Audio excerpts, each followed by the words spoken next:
Haters talking, but I don't even hear them. Yeah, man. Maddie on the beat. Yo guys, what's going on? Toby here, or TBJZL, and welcome back to another episode of my Manchester United Career Mode series. And if you are new to the series, it's just me playing Virtual Pro Career Mode essentially, and currently online at Dagenham Redbridge trying to develop my player as much as possible, and in the hope that he'll break into the Manchester United first team in the next season. Now earlier on today I was thinking about what I could upload to my channel FIFA wise, and how I could like extend my uploads, maybe get multiple uploads in a day. And then it kind of occurred to me that all I do on when I'm on FIFA is, apart from record career mode, play pro clubs, and that is one of my favourite FIFA game modes ever introduced. And I was just wondering what your favourite FIFA game modes were. So if you guys could leave a comment telling me what your favourite FIFA game modes are, that would be awesome, and it would be nice to see your inputs on that. But moving on to today's first game, we come up against York City, and at this stage in the season, York are not doing very well. They are, I think, 21st in the league with about 4 points from 7 games, so really it should have been a comfortable victory for us in this game, but they did come out the stronger of the two sides, creating chances early on. Here breaking down the left hand side with Chambers, and balls headed away initially, but not far clear, and Kerr just fires wide of the target there. And just a few moments later they have another chance to regain the lead. Blair turning on the edge of the box and finding Dobie, but he could only fire wide of the target. Now in the last episode I did mention to you guys that Danny Welblack was the highest rated player on the side, and this would enable him to take set pieces and penalties as such. And here was a chance in the 18th minute of the game to give us the lead, but firing just wide of the target there. And in the 41st minute of the game, York managed to score from their own set-piece opportunity. A fantastic save by Seabright initially, but he could only parry the ball into the path of Smith, and he tucked it away to make it 1-0. So it looked like we'd be heading into half-time with a goal deficit. And just a few minutes later, the lead was almost doubled for York City, but Seabright once more pulling off a fantastic save and the ball being cleared. So we went in at half-time, just a goal behind. So we were still well in the game, but we needed to create more chances, definitely. And in the second half, we did start off brighter.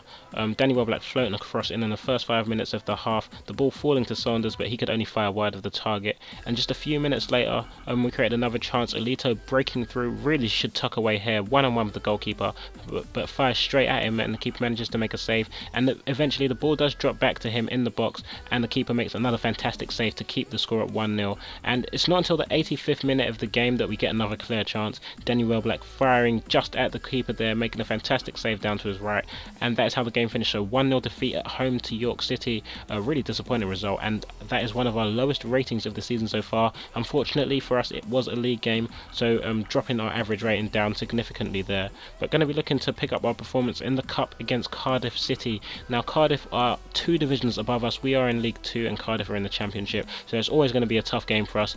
But as you guys have seen in previous rounds, in the Cup anything can happen. We did knock out Sheffield United already, although they're only 1 league above us. But yeah, kind of hoping for another bit of luck like that. And we start off really brightly in the 8th minute of the game. Danny Welblack getting a shot deflected, and Lewis making a smart save to his right to keep the score at 0-0. And Cardiff come straight back at us, Earnshaw hitting the post just a few minutes later, and it really was kind of end-to-end stuff in the first half. Another chance here as Danny Welblack plays a 1-2 with Green, and upon getting the ball back fires a left foot shot at goal, but it goes high and wide, and the score remains at 0-0.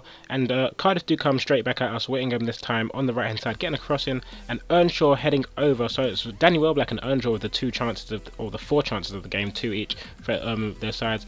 And from then on, I think Cardiff kind of start to assert their dominance in the game and create the clearer of the chances. Seabright making a really smart save there, and some fantastic last-ditch defending there prevented Earnshaw from converting the rebound. He did pick up a knock there and was injured, but the chance eventually fizzles out, and we go in at half-time with the score at 0-0, so well and truly in the game. And it's a fantastic away performance so far from the side, really valiant defending. But in the second half, Cardiff come out all guns blazing, Conway floating the ball into the box, and Whittingham with a fantastic left foot volley across the goal past the goalkeeper to make it 1-0 in the 49th minute. And at this stage in the game we're kind of panicking, hoping not to go a second goal behind, but we do put our foot on the gas, I guess, put our foot on the pedal and go straight back out with the attacks. Danny Welblack hitting his shot off target once more.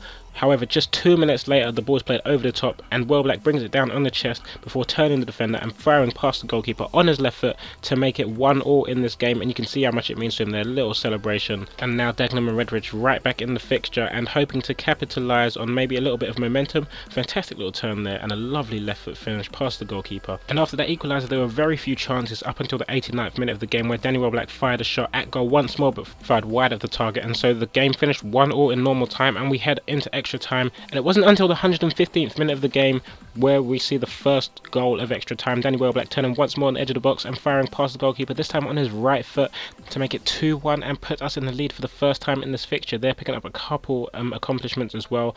But yeah, for the first time in the fixture, we look like we're going to take the win, but a poor defensive clearance there allowed Much to play a little 1-2 with, I think, Cow, I don't know how to pronounce that, but the cross is floated in by Maynard, and Much gets his head to the ball and nods it past the goalkeeper in the 118th minute to make it 2-2, and we do go to penalties as a result of that equaliser. And if I'm being honest, I was expecting to take one of the first penalties, being the main striker for the side, and I sped up the penalties here just so we don't waste too much time. But as you can see, Cardiff stepped up to take the first penalty and missed that, and upon scoring our first penalty, we now have the upper hand in this penalty shootout. And Maynard stepped up to take Cardiff's second penalty and chipped over the goalkeeper beautifully in a Pirlo fashion, and that made it 1-1 in the penalty shootout. But immediately after, Woodall stepped up and rocketed one past the goalkeeper to give us a 2-1 advantage in the penalty shootout. And Bellamy fired his penalty against the crossbar there. I think Seabright dived the right way anyway, so he would probably have made the save. Green stepping up to take the penalty and firing past Lewis into the top right hand corner of the goal, meaning that Cardiff would have to score their next penalty if they wanted to stay in the competition.